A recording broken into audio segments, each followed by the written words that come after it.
సేవక సంఘ్ అంటే మనం ఇక్కడ పెట్టాం కదా, దాని గురించి నేను ఒక 2 నిమిషాలు తెలియజేస్తాను అందరికీ. ఇది 1925 సంవత్సరంలో పెట్టారండి. ఎవరితో అంటే కేవలం 4 చిన్న పిల్లలతో, 7వ క్లాస్ 8వ క్లాస్ 9వ క్లాస్ చదివే పిల్లలతో డాక్టర్ కేశవరావు బలీరామ్ హెడ్గేవర్ అని చెప్పి ఇటువైపు చూస్తున్నారు కదా, డాక్టర్ జీ అంటాము, ఆయన స్థాపించారు. మెయిన్ ఉద్దేశం ఏంటంటే మన దేశంలో ఇంతమంది ఇన్ని దాడులు జరిగాయి, ముస్లింలు వచ్చారు, ఇంకోళ్ళు వచ్చారు, ఇంగ్లీష్ వాళ్ళు వచ్చారు, అన్ని చోట్ల మనం ఓడిపోయాం. ఎందుకు ఓడిపోయామో అని ఆలోచిస్తే ఈ దేశంలో మెజారిటీగా ఉన్న హిందువులు ఎవరైతే ఉన్నారో వాళ్ళలో ఐక్యత లేదు. వీళ్ళు ఐక్యంగా లేకపోవడం వల్ల మనం పరాయి దేశం వాళ్ళకి బానిసలం అయిపోతున్నాము. కాబట్టి హిందూ సంఘటన కావాలి అన్న ఉద్దేశంతో ఆయన ఒక ఆలోచన చేసి పెద్ద పెద్ద వాళ్ళందరికీ చెప్తే నువ్వేమన్నా పిచ్చోడు అయ్యా, ఒక క్లాసులో 4 కప్పలను పెట్టచ్చు గానీ ఒక చోట 9 హిందువులను కలపగలమా? అసలు 9 హిందువులు ఎక్కడ కలుస్తారో తెలుసా? పాడి మోసేటప్పుడు కలుస్తారు అంతే, ఇవన్నీ జరిగే పనులు కావు, నువ్వు పెద్ద పిచ్చోడివి అన్నట్టుగా ఆయన హేళన చేశాడు.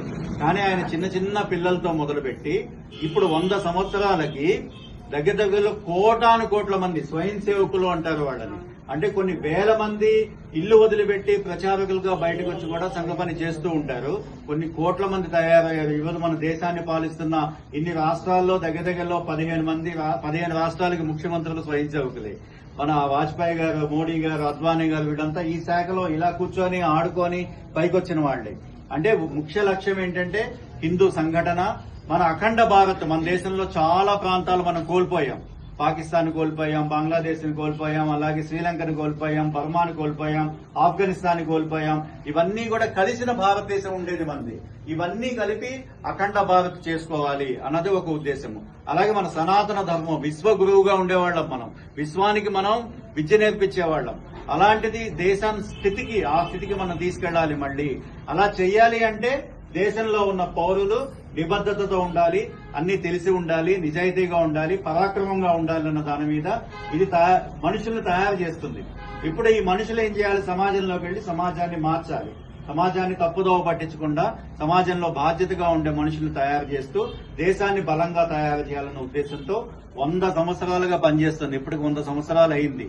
కాబట్టి ఈ మాత్రం మనం ఉన్నాము అంటే ఇంకా ఆర్ఎస్ఎస్ ఉంది కాబట్టి మన దేశంలో హిందువులం బతికున్నాం. ఇంకా లేదంటే పాకిస్తాన్ లో ఉన్న హిందువుల్లాగా, బంగ్లాదేశ్ లో ఉన్న హిందువుల్లాగా కుప్పలు నరిగి పాతిపెట్టి ఉండేవాళ్ళు. ఈ పాటికి సంఘము ఇంటర్నల్ గా దేశం లోపల మనకి కాపలా కాస్తున్న సైన్యం లాంటిది. వాళ్ళు బోర్డర్ దగ్గర సైన్యం ఎలా కాపలా కాస్తుందో ధర్మాన్ని లోపల ఉండి కాపలా కాస్తున్న సైన్యం. అంటే ప్రతి ఇంటి నుంచి కూడా ఒక స్వయం సేవకు రావాలి.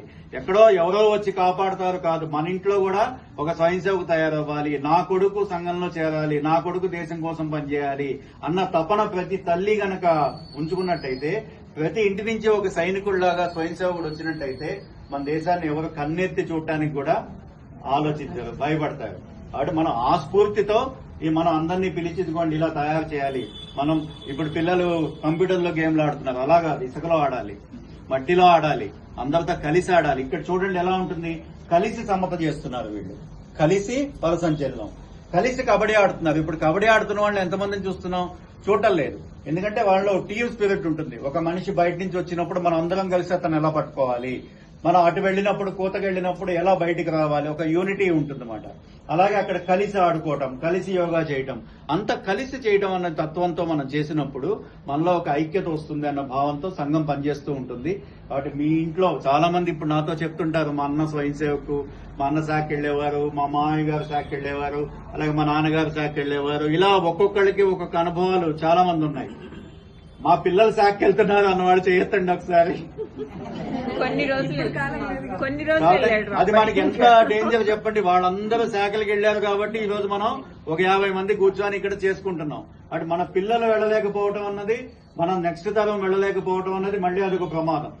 కాబట్టి మనం భావితరాలకు కూడా ఇవి తెలియచేయాలి, ఇలా ఉంటుంది అని తెలియచేయటమే మా ఈ ప్రదర్శన ఏదైతే సంఘ శాఖ జరుగుతుందో ప్రదర్శన పెట్టడంలో ఉద్దేశం మాది. కాబట్టి ఇప్పుడు అందరూ కూడా మహిళలు, వృద్ధులు ఇలా తేడా లేదు, ప్రతి ఒక్కళ్ళు ధర్మం గురించి, దేశం గురించి పనిచేస్తూనే ఉండాలి.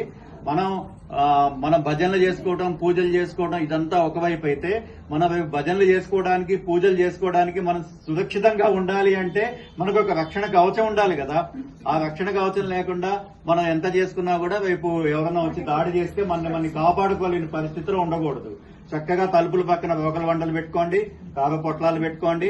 భూకమ్ముడుగా మన ఇళ్ల మీద దాడులు జరిగినా జరగచ్చు. ముందు ఒక 1000 మంది ముస్లింలు గనక వచ్చి మన ఇళ్ల మీదకి దాడి చేసి నిలబడగల శక్తి ఏ కుటుంబానికి ఉంది చెప్పండి?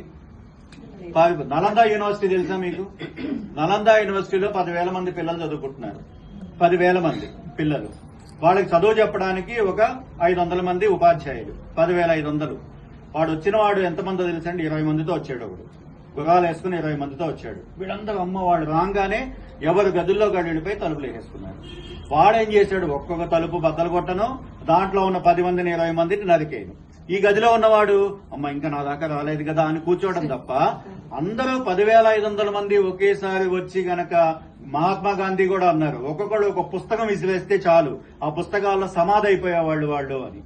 కానీ చేయలేదు ఆ పని. ఎవరికి వాళ్ళు పిరిగ్గా గదుల్లోకి వెళ్ళిపోయి దాక్కున్నారు. వాళ్ళు ఒక్కొక్క గది తలుపులు బద్దలు కొట్టుకుంటూ వచ్చి మొత్తం 10,500 మందిని చంపేసి నలంద యూనివర్సిటీని తగలెట్టేస్తే కొన్ని ఏళ్లు తగలబడింది. అది అంటే అన్ని లక్షల పుస్తకాలు ఉన్నాయి అక్కడ. అదంతా మన జ్ఞానం, మన విజ్ఞానం, మన దేశ సంపద తగలబడిపోయింది. అలాగే మనకు ఆ 10,000 మంది బయటికి ఒకేసారి రావడం అన్న తత్వం మనలో పోయింది. మన సందుల మీదలో మన ఇళ్ల మీదకి కూడా వచ్చినా కూడా మన ఇళ్లలో మనం కూర్చుంటే మనం కాపాడుకోలేము. ప్రతి ఒక్కళ్ళు 77 వాళ్ళ దగ్గర నుంచి 7 సంవత్సరాల వయసు ఉన్న వాళ్ళ దగ్గర వరకు కర్రో కత్తో ఏదోటి పట్టుకొని మన ధర్మాన్ని కాపాడుకోవడానికి, దేవాలయాలు కాపాడుకోవడానికి, మనల్ని మనం కాపాడుకోవడానికి సిద్ధంగా ఉన్నప్పుడు మాత్రమే మన ధర్మాన్ని మనం కాపాడుకోగలము. ధర్మం కాపాడితేనే దేశం బాగుంటేనే ఇవన్నీ.